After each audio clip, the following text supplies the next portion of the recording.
بنا وسندنا ومولانا محمدا عبده ورسوله أما بعد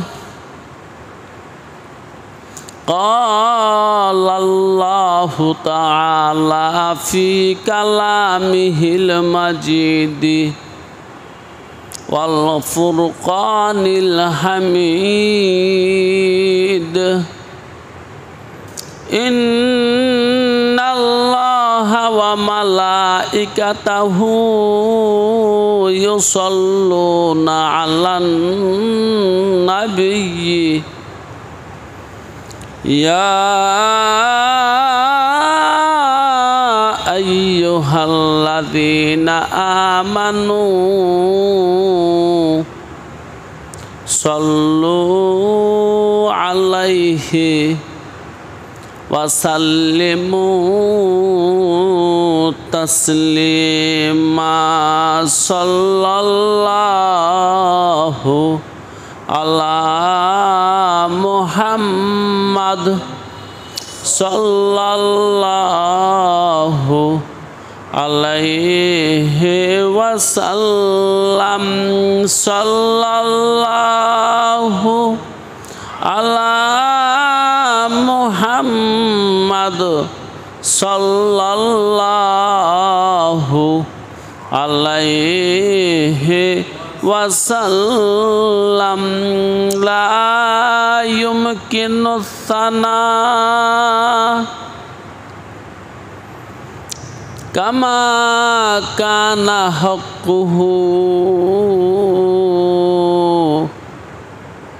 بعد از خدا بزرگتوی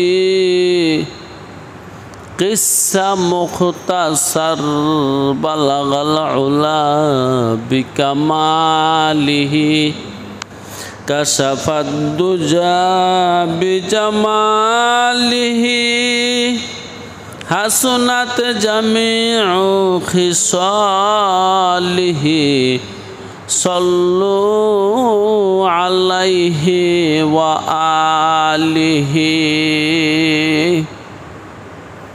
याद में आता है तू मगर समझ में आता नहीं याद में आता है तू मगर समझ में आता नहीं अब जान लिया मैं के पहचान तेरा यही है ला इलाहा इल्लल्लाह ला इलाहा इल्लल्लाह ला इलाहा इल्लल्लाह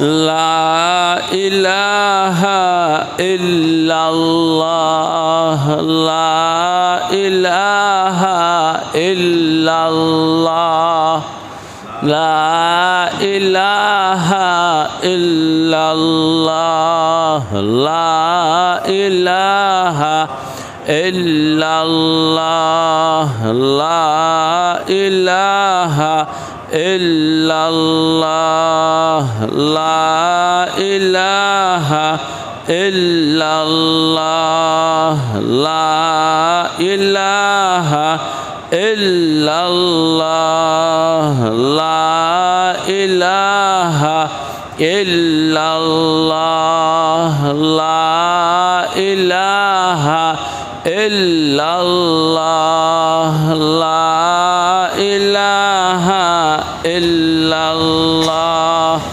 لا إله إلا الله لا إله إلا الله لا إله إلا الله لا إله ইলাহা ইল্লাল্লাহ লা ইলাহা ইল্লাল্লাহ লা ইলাহা ইল্লাল্লাহ লা ইলাহা ইল্লাল্লাহু মুহাম্মাদুর রাসূলুল্লাহ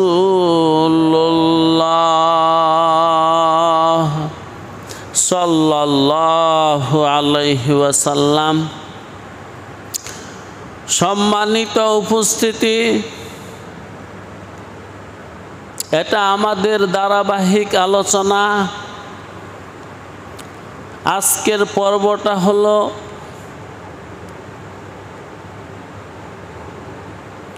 170।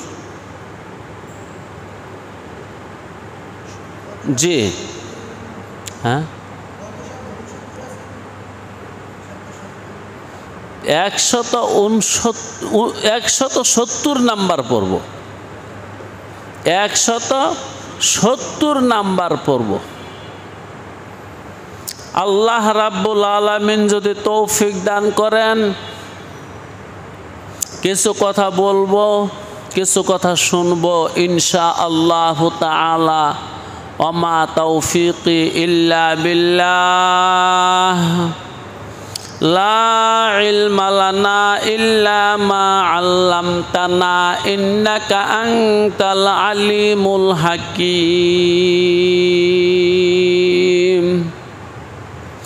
আউযু বিল্লাহি মিনাশ শাইতানির রাজীম। বিসমিল্লাহির রহমানির রহিম।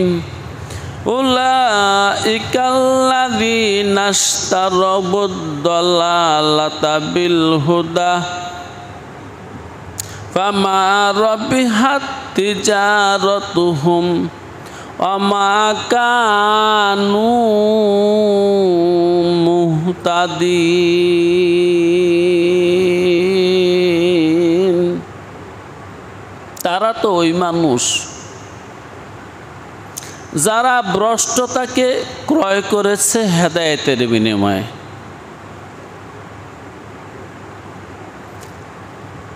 তারা তাদের ব্যবসায় লাভবান হতে পারে নাই এবং তারা হেদায়েত প্রাপ্ত নহে।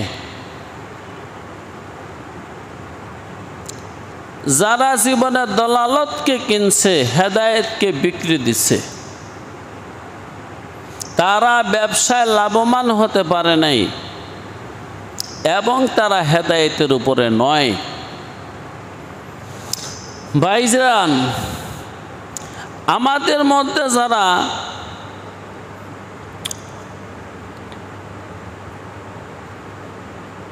এই পর্যায়ে আছি যে আমরা দলালতকে ক্রয় করছি, ভ্রষ্টতাকে বিক্রি দিছি, ভ্রষ্টতাকে কিনছি, দলালতকে বিক্রি দিছি।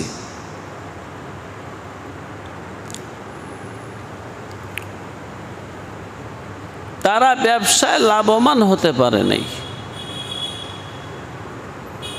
আল্লাহ এক বক্তা বলতেছে, এখন আর আলেম হওয়ার দরকার নাই, এখন ইঞ্জিনিয়ার হওয়ার দরকার, ডাক্তার হওয়া দরকার, রাষ্ট্র পরিচালনা কিভাবে করবে রাজনীতি শিখা দরকার। অথচ জনাবে মুহাম্মদুর রাসূলুল্লাহ সাল্লাল্লাহু আলাইহি ওয়াসাল্লাম বলেন, বুইস্তু মুআল্লিমান, আমাকে আল্লাহ উস্তাদ হিসাবে পাঠাইছে, আমি শিক্ষকতা করার জন্য আসছি। জি ভাই, দলালত মানুষকে কতভাবে আক্রান্ত করে, ভ্রষ্টতায় মানুষকে কিভাবে, কতভাবে, কত রূপে আক্রান্ত করে, এটা বোঝা সম্ভব হয়ে ওঠে না। যতক্ষণ পর্যন্ত তার নফসের শুদ্ধি না হয়, আত্মার পরিশুদ্ধতা না আসে, ততক্ষণ পর্যন্ত সে মানুষটা বুঝতে পারে না। আজকে আমাকে একজন SMS করে বলতেছে, দেখেন আপনি ঘরে বসে বসে কিছু ওয়াজ করবেন আর মাদ্রাসায় পড়াইবেন, এটি কি আলেমদের দায়িত্ব? আমি তাকে উত্তরে লিখছি, ভাই দয়া করে শিখিয়ে দেন আমার দায়িত্বটা কি। আমি তো আপনাকে চিনি না, আপনি আসেন, যেহেতু আপনি আমাকে চিনেন, আমি আলেম, এটাও বলছি, একটু শিখিয়ে দেন আমি কি করতে পারি, আমার কি করণীয় আছে। ভাই আল্লাহর নবী মুহাম্মদ আরবি সাল্লাল্লাহু আলাইহি ওয়াসাল্লাম বলছেন, যখন ফিতনা দেখা দিবে চারদিকে, তখন তোমার দাওয়াত দিতে হবে না। এর মানে দাওয়াত দিতে গেলে যদি ফিতনা বেড়ে যায়, তো দাওয়াত দিয়ে ফিতনা বাড়ায়ও না, তুমি তোমার মতো করে আমল করতে থাকো, এতে আল্লাহ তোমাকে নাজাত দিয়ে দিবে। এটা ফিতনার জমানা, এই ব্যাপারে কোনো আলেমের দ্বিমত নাই। আমরা কতভাবে, কত উপায়ে, কত রকমে ভ্রষ্টতা, দালালতকে কিনতেছি তার ঠিক নেই। ভাই অনেকে বুঝাতে চায় যে ইসলামের মূল উদ্দেশ্য হলো খেলাফত। যদি ইসলামের মূল উদ্দেশ্য খেলাফত হয়, এর মানে রাষ্ট্র ব্যবস্থা, রাষ্ট্র পরিচালিত হবে ইসলাম দিয়া, তাহলে রাসূলুল্লাহ সাল্লাল্লাহু আলাইহি ওয়াসাল্লাম এই কথা কেন বললেন? বুনিয়াল ইসলামু আলা খামসিন, ইসলামের ভিত্তি 5টা জিনিসের উপর। ওইখানে কি খেলাফতের কথা আছে? 1 নম্বরে শাহাদাতু আল্লাহ ইলাহা ইল্লাল্লাহ ওয়া আন্না মুহাম্মাদান আবদুহু ওয়া রাসূলুহু। এর মানে আল্লাহর একত্ববাদ স্বীকার করা, জনাবে মুহাম্মদুর রাসূলুল্লাহ সাল্লাল্লাহু আলাইহি ওয়াসাল্লামের রিসালাতকে স্বীকার করা। 2 নম্বরে ইকামাতুস সালাহ, নামাজ প্রতিষ্ঠা করা। 3 নম্বরে যাকাত দেওয়া। 4 নম্বরে রমজান মাসে রোজা থাকা। 5 নম্বরে হজ করা। এখানে খেলাফত আছে। আজকে বর্তমান পৃথিবীর খবর তার ততটা জানি না, আমাদের বাংলাদেশে আলেমদের যত মতানৈক্য, দল সৃষ্টি, বিভিন্ন দলে বিভক্ত হওয়ার মূল হলো আমরা সংসদ পর্যন্ত কোরআনকে পৌঁছাইতে চাই। সংসদ পর্যন্ত কোরআন পৌঁছানোটা এটা মৌলিক উদ্দেশ্য না। মৌলিক উদ্দেশ্য হইছে এটা জনাবে মুহাম্মদুর রাসূলুল্লাহ সাল্লাল্লাহু আলাইহি ওয়াসাল্লাম বলছেন, ইসলামের বুনিয়াদ 5টা জিনিসের উপর।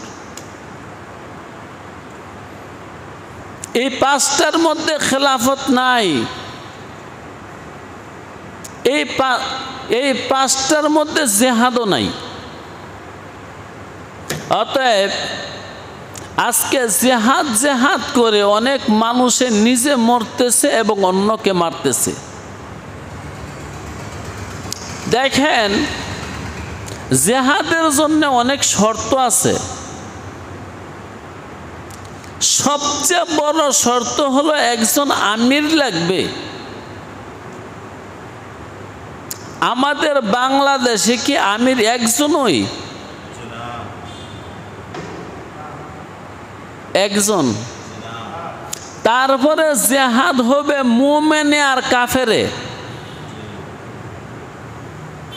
বাংলাদেশে যে মারামারিগুলা হয়, মারে এবং মরে, যাদেরকে মারে ওরা কাফের, এমন সব মুসলমান। জি ভাই, এরা দলালতের অন্তর্ভুক্ত। এটা ভ্রষ্টতা। আন্দোলনের নাম দিয়া গাড়ি বন্ধ করে থুয়া দিবা, আন্দোলনের নাম দিয়া দোকানপাট বন্ধ করে থুয়া দিবা, আন্দোলনের নাম দিয়া মানুষের দৈনন্দিন কর্ম বন্ধ করে রাখবা, আর মানুষের কষ্ট হবে। তোমাকে এই আন্দোলন শিখিয়েছে কে? জি ভাই, দলালত আমাদেরকে, ভ্রষ্টতা আমাদেরকে এমনভাবে গ্রাস করছে, এটা যে দলালত এইটাও বুঝি না। এমনকি যারা বাংলাদেশের বড় বড় আলেম, আচ্ছা বড় আলেম হইলে কি ওই মানুষটার ভ্রষ্ট হতে পারে না? হ্যাঁ, রাফিজি, খারিজি, শিয়া, মুতাজালা, তাদের মধ্যে বড় আলেম নাই?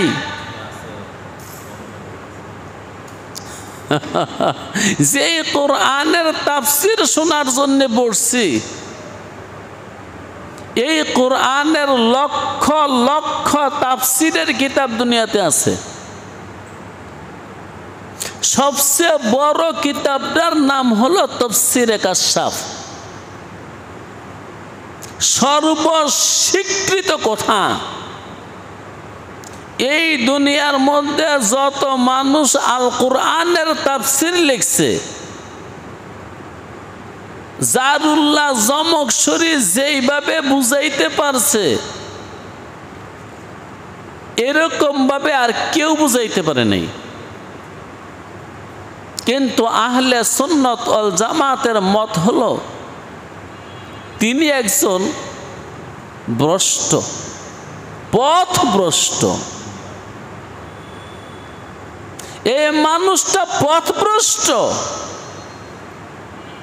এই মানুষটা যেই মতবাদ সমাজে প্রতিষ্ঠা করার জন্য কিতাবটা রচনা করছে, কিতাবের নাম কি? তাফসীরে কাশফ। এই কিতাবটা রচনা করে প্রত্যেকটা আয়াত থেকে যে আকীদার মাসালাগুলো বের করেছে, ওই মাসালাগুলো ইতিজালি মতবাদ। তিনি একজন মুতাজালা, আর মুতাজালারা কাফের। মুতাজালারা কি? কাফের। চিন্তা করছেননি বিষয়টা?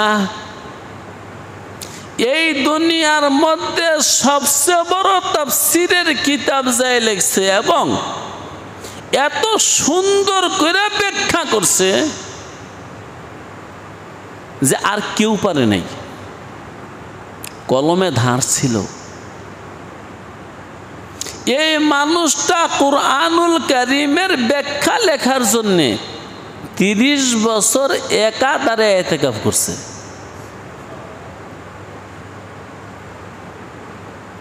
বিষয়টা ছোট, তাও কি ইতিকাফ করছে কোথায়? বাইতুল্লাহ শরীফে।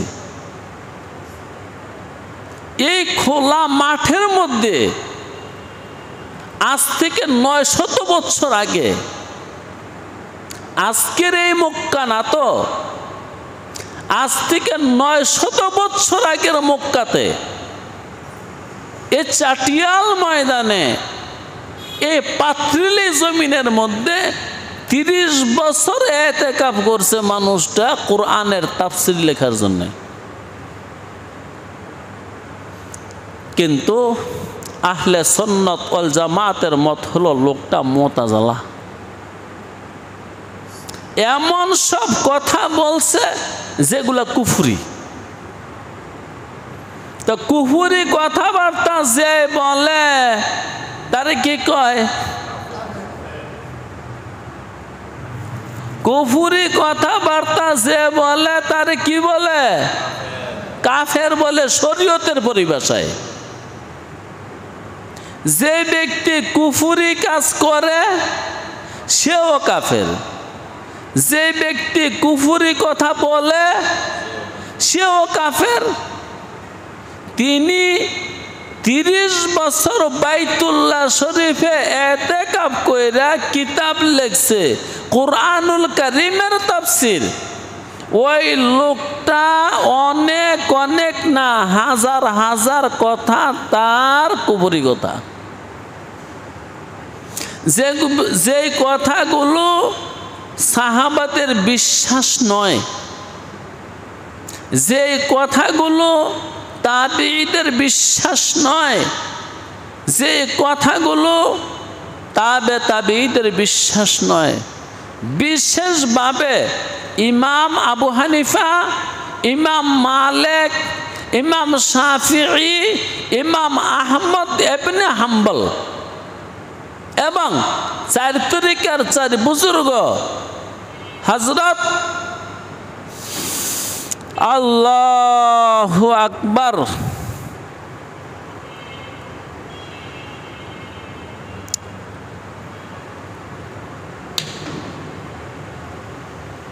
শাহ আব্দুল কাদের জিলানী, খাজা মুঈনুদ্দিন চিশতি, যাদেরকে দিয়া তরিকতের 4টা পথ বের হয়েছে, এই সমস্ত আলেমরা একমত এই লোকটার ঈমান নাই।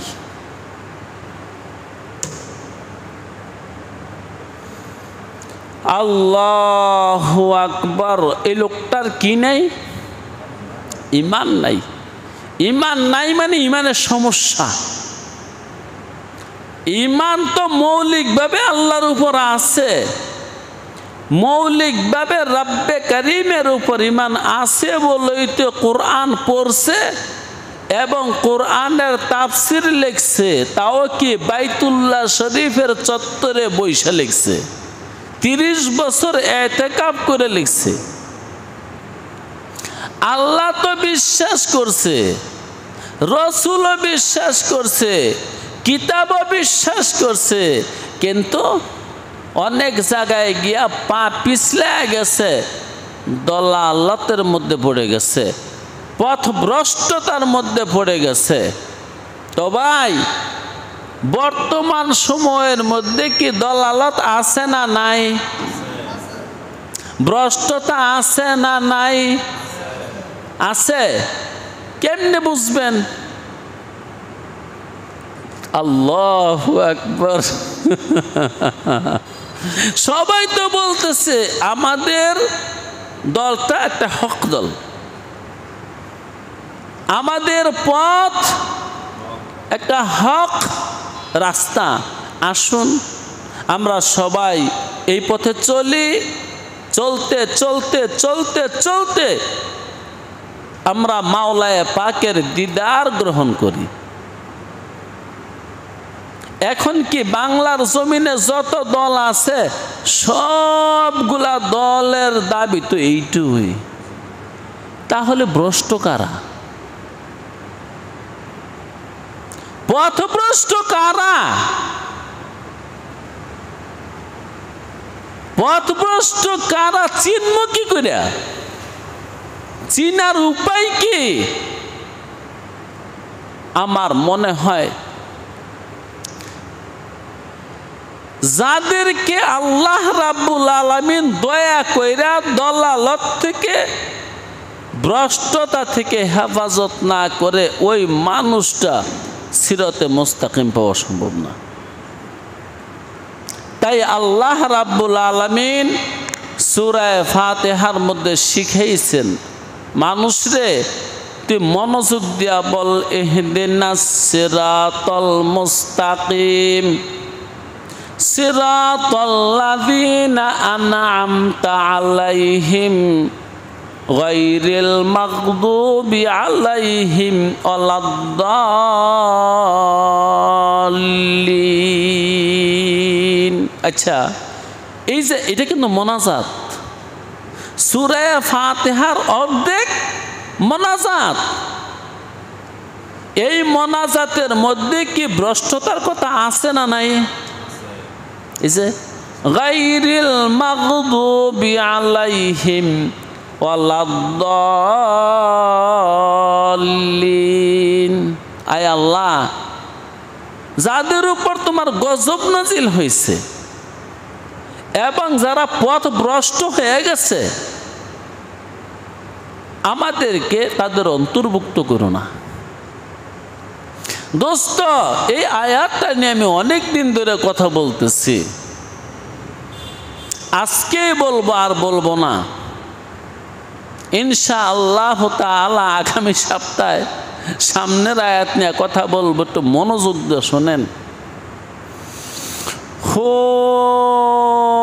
দলালত কি আমার জমিনে, আমার দেশে, আমার রাষ্ট্রে আছে না নাই? চিনবেন কেমনে? কি করে বুঝবো? আর মিয়া জারুল্লাহ জমক শরীর মতন মানুষ যদি পথভ্রষ্ট হয়ে যায়, তোমার মতন মানুষে কি করে পথ পাইবা? যে মানুষটা তাফসিরে কাশফ লেখছে, ওই মানুষটা যদি পথ হারায়, তোমার মতন দর্জি সাহেব আর ওইলার মতন কাপড় ব্যবসায়ী কি করে পথ পাইব? আল্লাহ আল্লাহ আল্লাহ। এই জন্য রাতের গভীরে নিশীতে দয়াল আল্লাহকে ডেকে ডেকে বলো, কেঁদে কেঁদে বলো, মালিক আমাকে দলালত থেকে বাঁচাইয়া দাও। উলাইকাল্লাযীনা ইশতারাবুদ-দালালাতা, যারা ভ্রষ্টতা কিনছে, দয়া করে ওই লোকদের অন্তর্ভুক্ত আমাকে কইরো না। এইটাই একমাত্র পথ। দুনিয়ার মানুষের সিরাতে মুস্তাকিম বুঝার বাকি থাকতে পারে, যেহেতু রাসূলুল্লাহ সাল্লাল্লাহু আলাইহি ওয়াসাল্লাম দুনিয়াতে নাই। এ দুলা ভাই মনোযোগ না শুনেন মিয়া, কিচ্ছা কইলে ঠিকই ভাল লাগতো, তো কিচ্ছা না, কথা, দরকারি কথা। আল্লাহ যার সঙ্গে যাইবেন ওই বলবে, আসেন জান্নাত পর্যন্ত পৌঁছে দিমু। এমন কি দালাল লাগায় দিছে সমাজে, যাও যারা আসে না এই মাঠে, মাঠ পর্যন্ত পৌঁছাইয়া দাও, বাকিটা চেষ্টা করে দেখব। দালাল নাই জমিনে,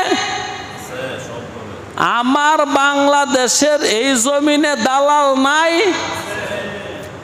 দরবারে নেওয়ার দালাল নাই। যত দরবার আছে সকল দরবারের দালাল এই জমিনে, এই বাংলাদেশে দালালি করতে আছে। এক কানা কয় আরে কানারে, চলো এবার ভব পারে। নিজে কানা পথ চিনে না, পরকে ডাকে বারংবার। হ ভাই, কি আজব ব্যাপার সেবার। যত দল আছে কারো নাম নিলাম না, সকল দলের দালাল কি এই জমিনে ঘুরতেছে না? যেই দরবারের দালাল ওই দরবারে আপনাকে পৌঁছাইয়া দেওয়ার জন্য চেষ্টা করতেছে না? এমন কি ওর পকেটের পয়সা ভেঙ্গিয়া, এমন কি লাগলে আরো কিছু সহযোগিতা কইরা। আল্লাহ তুমি আমাদেরকে দালালত থেকে, ভ্রষ্টতা থেকে বাঁচাইয়া দাও।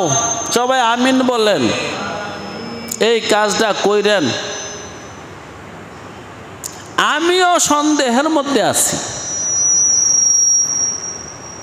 আমি আমার কথা বলতেছি। আমিও সন্দেহের মাঝে আছি, আমি যে পথ দিয়ে চলতেছি এটা কতটুকু হোক আল্লাহ জানেন। এই জন্য আমি প্রত্যেক দিন আল্লাহকে বলি, আল্লাহ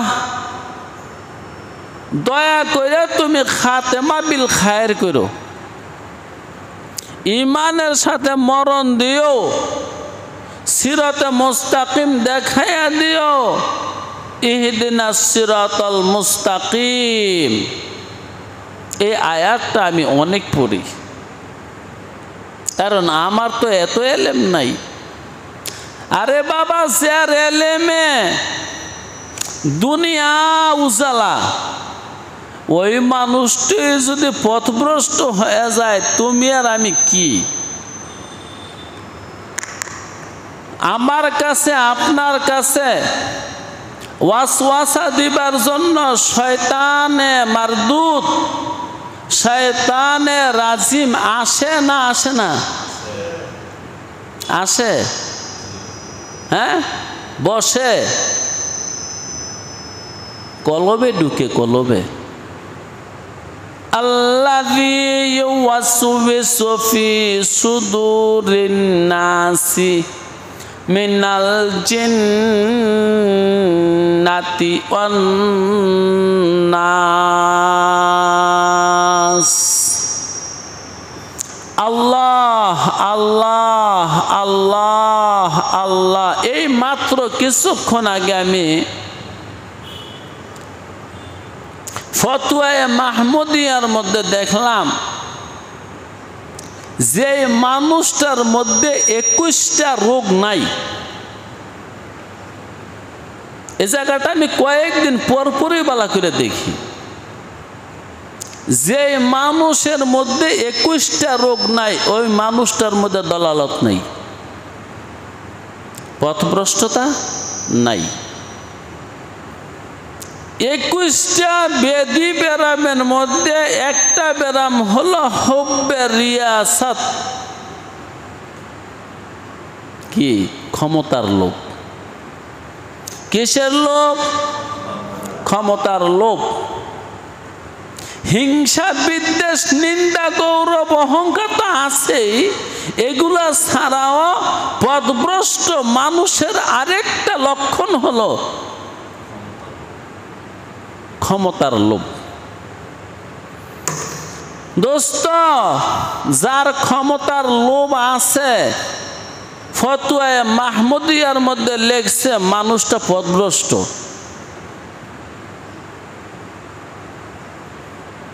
তাইলে নিজের উপর দয়া করে ওই মানুষের পিছনে যায়েন না, যে মানুষটা নিজে ক্ষমতায় যাওয়ার জন্য অনেক চেষ্টা করতেছে।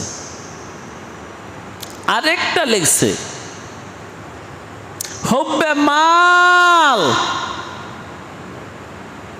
এইটা পথভ্রষ্টতার আরেকটা কারণ। সুবহানাল্লাহি ওয়া বিহামদিহি সুবহানাল্লাহিল আযীম। এই জন্য দেখেন, যার পিছনে ঘুরতেছেন তার হৃদয়ের মাঝে দুনিয়ার মহাব্বত আসেনি। এই দুইটা বললাম, এই দুইটা দিয়ে যাচাই করলে সহজ হয়ে যায়। মানুষটার মধ্যে ক্ষমতার লোভ আসেনি, আর মানুষটার মধ্যে দুনিয়ার মোহাব্বত আসেনি। আল্লাহু আকবার। যেই নেতায় মার্সিডিজ গাড়িটা চলে, BMW দিয়ে চলে, তার হৃদয়ে দুনিয়ার মোহাব্বত নাই। আছে? তাহলে ফতুয়া মাহমুদিয়ার মধ্যে লিখছে ওই মানুষটা পথভ্রষ্ট। আল্লাহু আকবার। আল্লাহ, আজকে এই আয়াতটাকে আমি শেষ করে দেব, একটু শেষবারের মতন বুঝেন। উলাইকাল্লাযীনা ইশতারাবুদ-দালালাতা বিল হুদা। কিনছে কি? ভ্রষ্টতা, দলালত। বিক্রি দিছে কি? হেদায়াত। উলাইকাল্লাযীনা ইশতারাবুদ-দালালাতা বিল হুদা ফামা রাবিহাত তিজারাতুহুম ওমা কানু মুহতাদিন। আল্লাহ নিজে ফতুয়া দিছে, এই মানুষগুলো হেদায়েতের উপর নাই। তাইলে তিনটা কথা আজকে বলে দেই সহজ, যে মানুষটা পথভ্রষ্ট কিনা।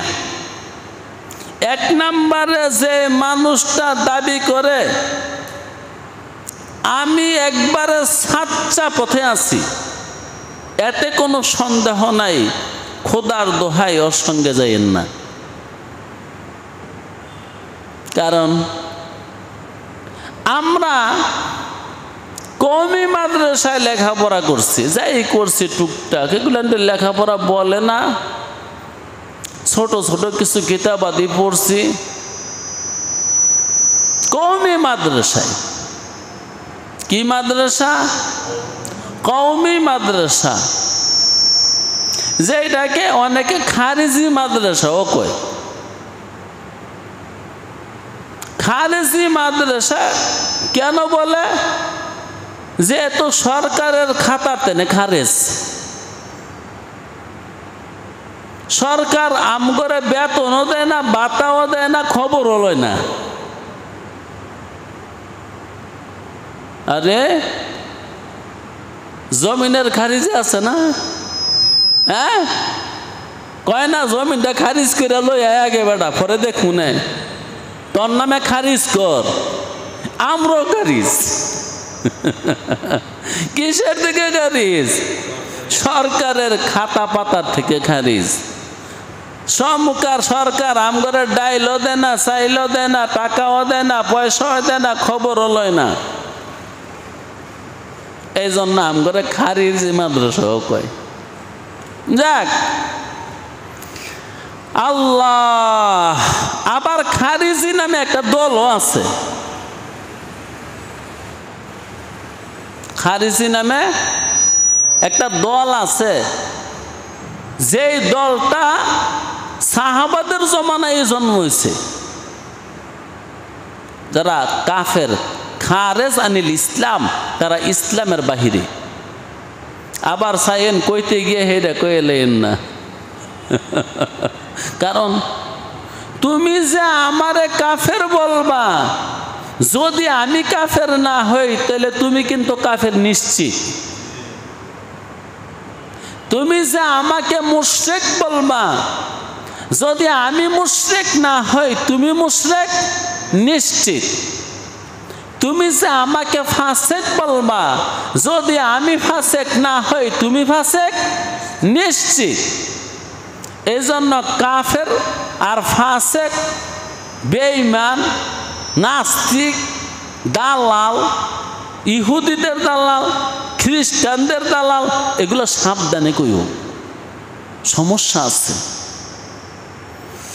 এই জবান দরাজিতে এই জমানায় এতভাবে চলছে। জবান দরাজি বুঝেন? মানে জিহ্বা লম্বা হয়ে গেছে। জিহ্বা এত লম্বা হয়েছে, কারে যে কি কমু আর কারে যে কি বলমু এটা হিসাব করে বলতে পারি না। অথচ আল্লাহর নবী মুহাম্মদুর রাসূলুল্লাহ সাল্লাল্লাহু আলাইহি ওয়াসাল্লাম বলছেন, উম্মত রে, তুই যদি তোর জিহ্বার জামিনদার হইতে পারিস, আমি মুহাম্মদুর রাসূলুল্লাহ তোর জান্নাতের জামিনদার। তাহলে আরেকজন রে গোসল না করাইয়া নিজে গোসল করলে ভালো হয় না? আরেকজনকে পরিষ্কার না কইরা নিজে পরিষ্কার হইলেই তো ভালো হয়।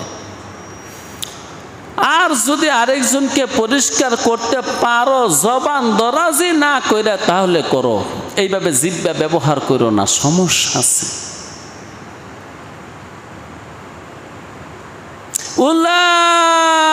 উলাইকাল্লাযীনা ইশতারাবুদ দালালাতা বিল হুদা। তাইলে পথভ্রষ্ট ব্যক্তিদেরকে চিনার জন্য আজকে তিনটা কথা বলে দেই। একটা কথা হলো যে একবারে খোঁড়া কুপছে, নিঃসন্দেহে আমি হকের উপর আছি, তুমি তার কাছে যাইও না। তোর কাছে কি দলিল আছে, কি প্রমাণে বললি প্রমাণ দিতে পারবি?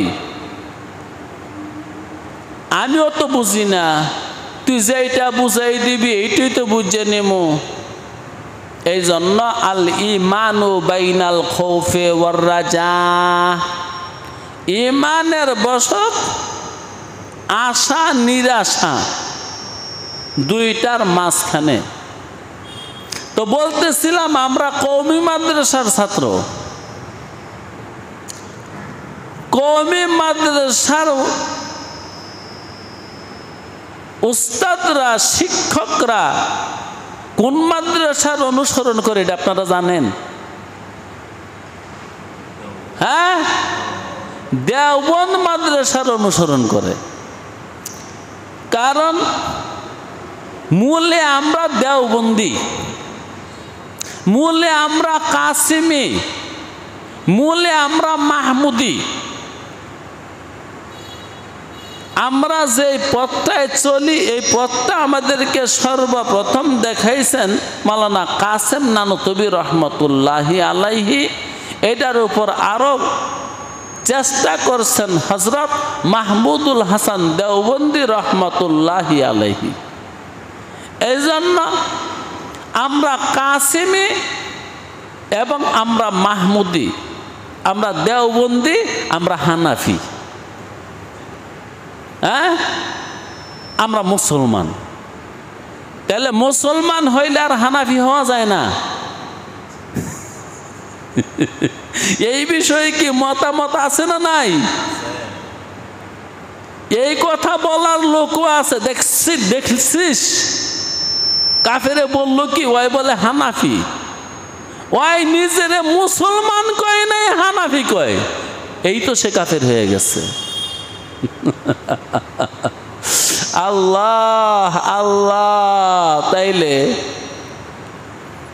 একটা বোমা ছাইরা দিছেন আর একটা শহর ধ্বংস হয়ে গেছে, এটার চেয়ে কম না তুমি কাউকে কাফের বলে দিলা? একবারে আঙ্গুল দা চিহ্ন লাগাইয়া যে এ কাফের, এ কাফের, এ কাফের। কারণ সে যদি কাফের না হয় তুমি কিন্তু কাফের নিশ্চিত। তাইলে এক নাম্বার কথা হলো, যে ব্যক্তি নিশ্চিত হয়ে গেছে গা, কি নিশ্চিত?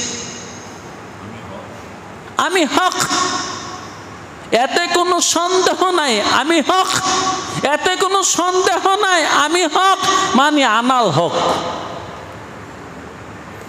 এ আনাল হকের দাবিদার দুনিয়াতে একজন আসিল না? সে মানুষটাকে হত্যা করা হয়েছে, কাটা হয়েছে, আগুন দা জ্বালায় দেওয়া হয়েছে। অতএব আনাল হক আর কইও না। আনা মানে আমি, আমি হক। হ ভাই, হক না হক বুঝি না, আমি যেতটুকু বুঝি এতটুকুর উপর আমল করতেছে, বাকিটা আল্লাহ রাব্বুল আলামিন জানেন আমি কতটুকু হকের উপর আছি। দেখেন জারুল্লাহ জমক শরীর মতন মানুষ যদি পা পিছলাইয়া মুতাজিলা হইতে পারে, তুমি কি? যেটা বলতেছিলাম,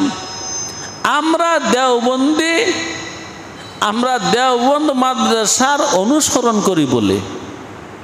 আচ্ছা, দেওবন্দি কইল নি আবার কেউ কাফের বলে যে দেখ ওই মুসলমান কয় না, নিজেরা দেওবন্দি কয়। তো এমন তো সবাই বলে আমরা মিশরি, এমন তো আরেকজনে বলতেছে আমরা মাদানি, আবার আরেকজনে বলতেছে আমি আজহারি, হ্যাঁ, আরেকজনে বলতেছে আমি মাঝহারি। না ভাই, এগুলা হলো নিজের একটা পরিচিতি।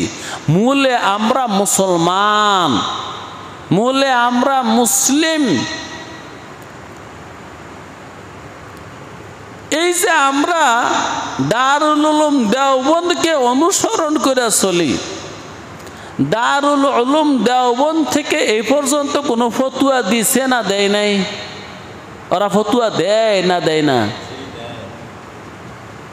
দেয়। এই জন্য দুনিয়াতে একটা ফতুয়ার কিতাবই আছে, ফতুয়ায়ে দারুল উলুম। এবার বুঝেন ১৫০ বছর ধরে ফতুয়া দিতেছে। কত ফতুয়া দিছে? ১৫০ বছরে যত ফতুয়া দিছে, সেই ফতুয়াগুলো একত্র কইরা বাজারে কিতাব আছে, তার নাম হলো ফতুয়ায়ে দারুল উলুম এবং ফতুয়ায়ে মাহমুদিয়া।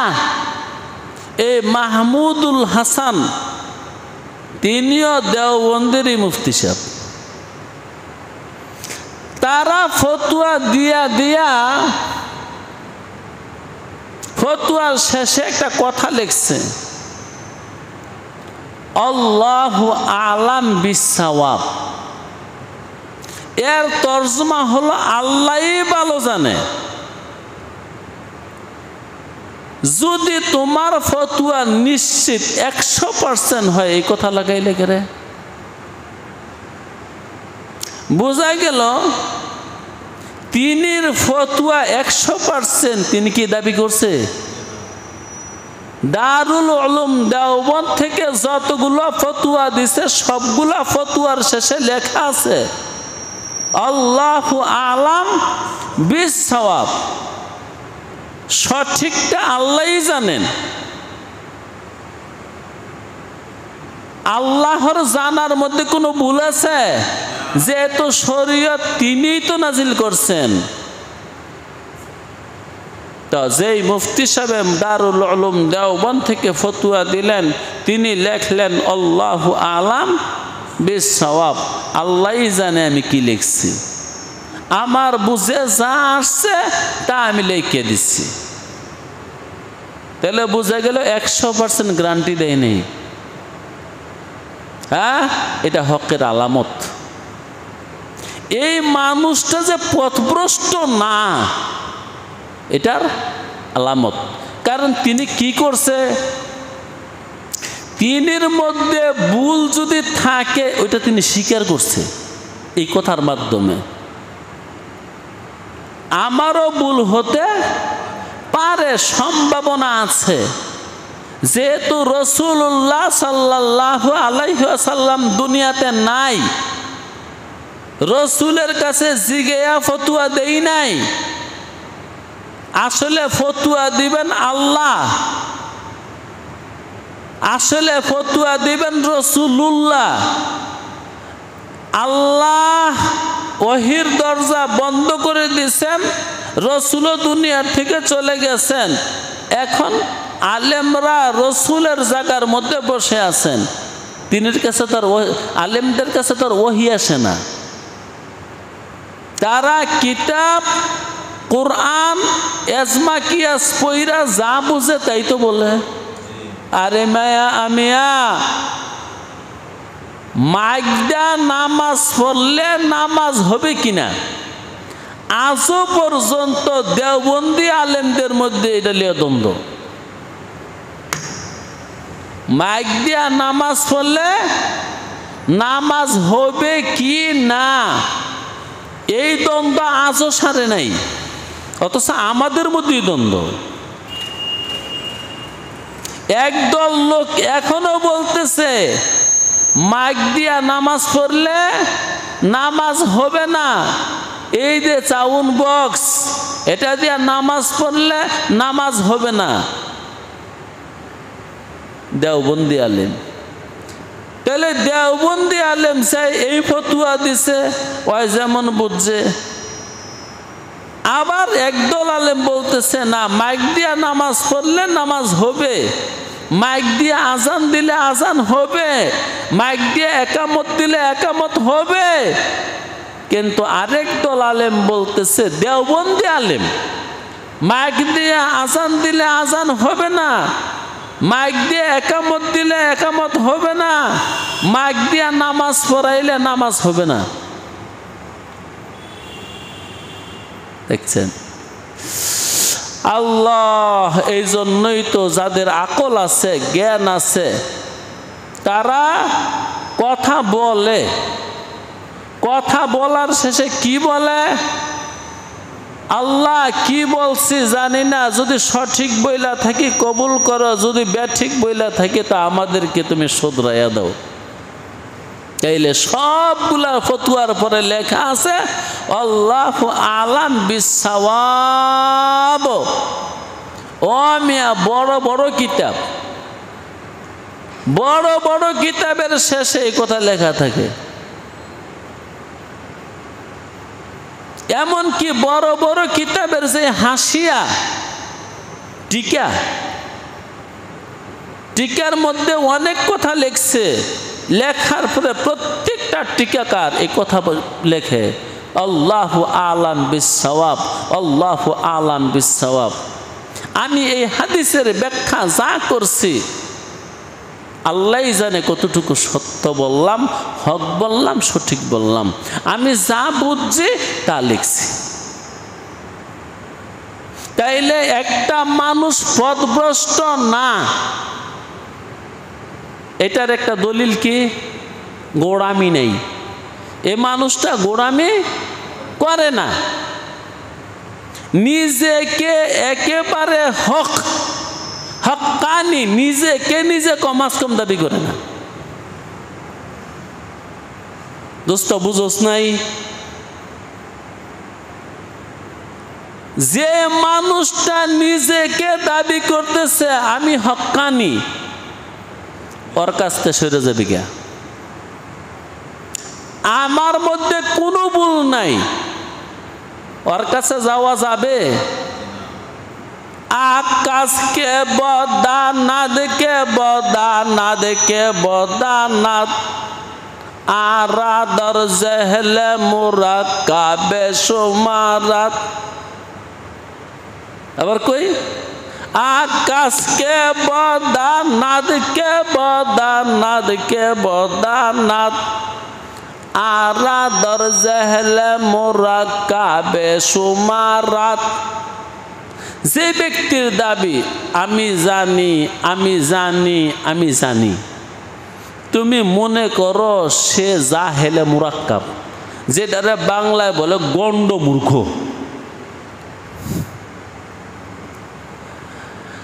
আল্লাহ বাংলার জমিনে এরকম চ্যালেঞ্জ করার লোক আছে না নাই? আমি চ্যালেঞ্জ করলাম। হ্যাঁ, বাইরে খুঁজতে খুঁজতে বুঝতে বুঝতে দেখতে দেখতে দেখি সবাই চ্যালেঞ্জ করে। যারা নবীকে হাজির নাজির জানে তারা চ্যালেঞ্জ করে না? যারা নবীকে হাজির নাজির জানে না, মানে না, ওরা চ্যালেঞ্জ করে না? হ্যাঁ, যারা বলতেছেন যিনি মুর্শিদ তিনি নবী, যিনি নবী তিনিই আল্লাহ, ওরা চ্যালেঞ্জ মনে করে না। আর যারা বলতেছে আল্লাহ নবী নয়, নবী মুর্শিদ নয়, আল্লাহ আল্লাহ, রসুল রসুল, মুর্শিদ মুর্শিদ, তিনে তিন, ওরা মনে হয় চ্যালেঞ্জ করে না, ওরাও চ্যালেঞ্জ করে। যাক, সবাই তো চ্যালেঞ্জ নিয়ে আছে, তবে করো, চ্যালেঞ্জ করো, আলোচনা করো, কাউকে কাফের বইল না, সহজে সহজে কইও না, আলোচনা করো, পর্যালোচনা করো, ঠান্ডা মস্তিষ্কে করো। আরে ভাই, ইমাম মালিক, ইমাম আবু হানিফা, তারা এক জমানার মানুষ, সাক্ষাৎ হয়েছে। মদিনার মসজিদে কথা বলতে বলতে রাত পাড়ি দিয়ে দিছে, অথচ দুইজনের মাসালার মধ্যে কোনো ব্যবধান আছে না নাই? কেমন বিপরীত দেখেন। ইমামে আবু হানিফা রহমাতুল্লাহি আলাই বলেন, পানিতে যা কিছু আছে সব খাওয়া হারাম। পানিতে কত কিছু আছে না, একমাত্র মাছ খাওয়া হালাল। ইমাম মালিক রহমাতুল্লাহি আলাই বলেন, পানিতে যা আছে সব খাওয়া হালাল। ওমে হালাল আর হারামের ব্যাপার তো কো। ইমাম আবু হানিফা তো ইমাম মালিককে কাফের বলে নেই, ইমাম মালিক ইমাম আবু হানিফাকে কাফের বলে নেই।